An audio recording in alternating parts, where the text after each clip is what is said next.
The cameras revealed everything. The morning sun had barely risen over the small suburban town when Karen Myers stormed into the local grocery store. Her heels clicked sharply against the polished tile floor, echoing like tiny hammers of authority. She carried herself with the poise of someone who had convinced herself she was always right.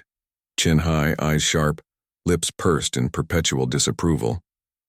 The automatic doors hadn't even closed behind her before she was already scanning the aisles, looking for something or someone to correct. It was supposed to be an ordinary morning at Green Mart. Employees had just begun restocking shelves. The faint scent of baked bread lingered from the store's small bakery section. Soft music played through the speakers. But peace has a fragile lifespan in places where pride meets pressure, and Karen's presence was a storm waiting to break. She marched straight to the customer service counter where a young clerk named Daniel stood. He was 21, humble, nervous, and new. The kind of employee who still smiled too easily because he hadn't yet learned how cruel the world could be. His shirt was a size too big and the name tag sat slightly crooked, but his eyes were kind.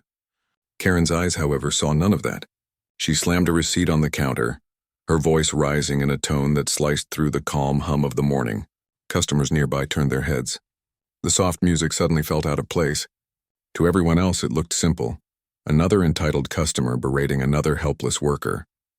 But beneath the surface, unseen forces were moving, truths buried in silence, waiting for the right moment to rise. Karen demanded a refund for a box of cereal she claimed had been tampered with. She gestured dramatically toward the receipt, insisting she had bought it just yesterday. Her words came like bullets, sharp and unrelenting. Daniel, caught between duty and confusion, tried to explain store policy. That opened packages couldn't be refunded without proof of defect. But Karen wasn't listening. To her, logic was an obstacle and Daniel was the enemy. Her tone grew louder. People began recording on their phones. Some rolled their eyes, others whispered under their breath. A mother covered her child's ears. The store manager, Mr. Peterson, approached from the back, drawn by the rising commotion. By the time he arrived, Karen's voice had reached its peak, a furious crescendo of accusation. She pointed fingers, threatened complaints, and demanded consequences. She wanted apologies, punishments, perhaps even humiliation for this incompetent clerk. Daniel's face flushed red. His hands trembled slightly, but he said nothing. He only nodded as his manager took over, apologizing politely and promising to review the cameras to resolve the misunderstanding. At the mention of cameras, Karen's tone shifted, slightly. Not enough to notice, but enough to reveal the first crack in her confidence. She stepped back, folding her arms, her eyes darting briefly to the ceiling where the little black domes of security cameras watched silently. Still, she masked her discomfort with defiance. She was sure she was right. She had to be right. After all, people like her always were. Mr. Peterson guided her to the small office behind the counter. The hum of the air conditioner filled the silence as he accessed the security footage. Karen stood beside him, her arms still crossed, her impatience growing with each second of buffering video. Then the recording began to play. The screen showed the cereal aisle from the previous afternoon. There was Karen, recognizable by her distinct posture and bright red handbag, picking up the same box of cereal. She examined it, placed it in her cart, and then, a few minutes later, moved to the self-checkout. Everything seemed normal. But then came the moment. The footage showed her pausing at the self-checkout, opening her purse and slipping a different box, the same brand, slightly crushed, from her bag onto the counter. The timestamps aligned perfectly with her receipt. She had switched the damaged box she already had at home with the new one from the store, scanning the barcode, paying for it, and leaving with the fresh box while returning the old one to the shelf. Silence filled the room. The air itself felt heavier. Karen's reflection in the monitor was pale, almost ghostly. Her lips parted slightly as she stared at the screen, unable to speak. The image of her own actions stared back like a mirror she had spent her whole life avoiding. Mr. Peterson said nothing. He didn't have to. The truth spoke for itself. In the next moment, Karen did what many people do when confronted with undeniable truth. She denied it. She stammered something about confusion, about mixed-up boxes, about not remembering. But her voice wavered, and even she could hear the hollowness in her excuses. Mr. Peterson quietly paused the video. His tone remained calm but firm as he explained the store's policy on theft and deception. Karen's heart raced. The word theft pierced her like a cold knife.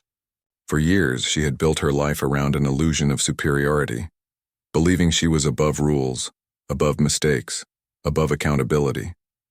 Now the illusion was shattering in real time. She left the office moments later, her steps slower, her eyes downcast.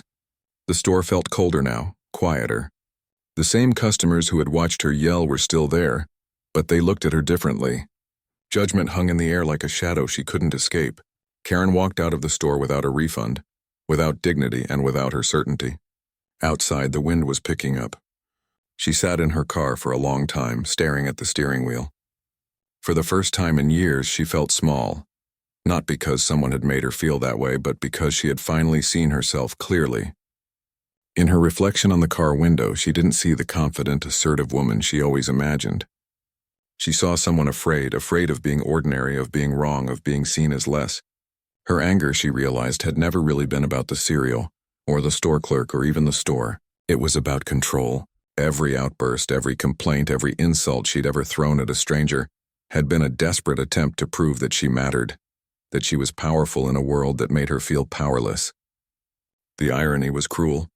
The power she'd tried to claim through anger had destroyed the very respect she wanted to earn. The next morning, Karen didn't return to Green Mart. She couldn't bring herself to face the stairs. But something inside her had shifted. She spent the day cleaning her home not out of anger or restlessness, but reflection. She found old receipts, complaint forms, and letters she'd written to managers and companies over the years. Dozens of them. A paper trail of bitterness.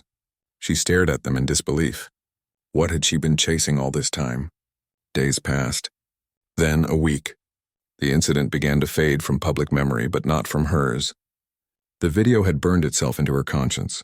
It became a mirror she couldn't unsee, and so one quiet afternoon she returned to the store, not to argue, not to complain, but to apologize. Daniel was working again, stocking shelves near the same aisle where it had all begun. When Karen approached, he tensed slightly, remembering the last time they'd met. But Karen's expression was different now, soft, humble, quiet. There were no cameras this time, no audience, just a woman and a young man, standing in the same aisle where pride had once collided with kindness. She placed an envelope on the shelf beside him and nodded before walking away. Inside the envelope was a handwritten note. No excuses, no explanations.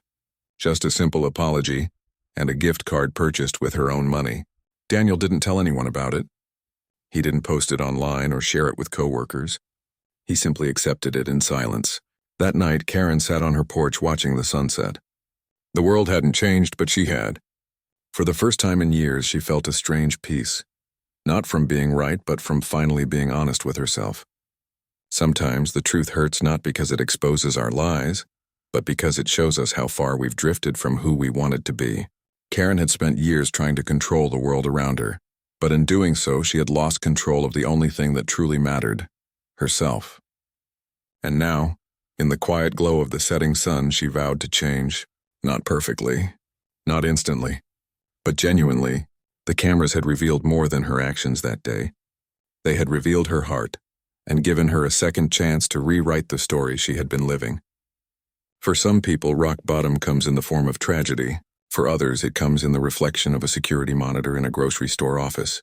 Karen's story had begun with anger and ended with awakening. And as the last rays of sunlight faded, she whispered a silent promise to live differently, to speak softly, to listen more, to remember that behind every counter and every name tag is a human being. Sometimes it takes losing your pride to find your humanity again. And for Karen, that realization was just the beginning.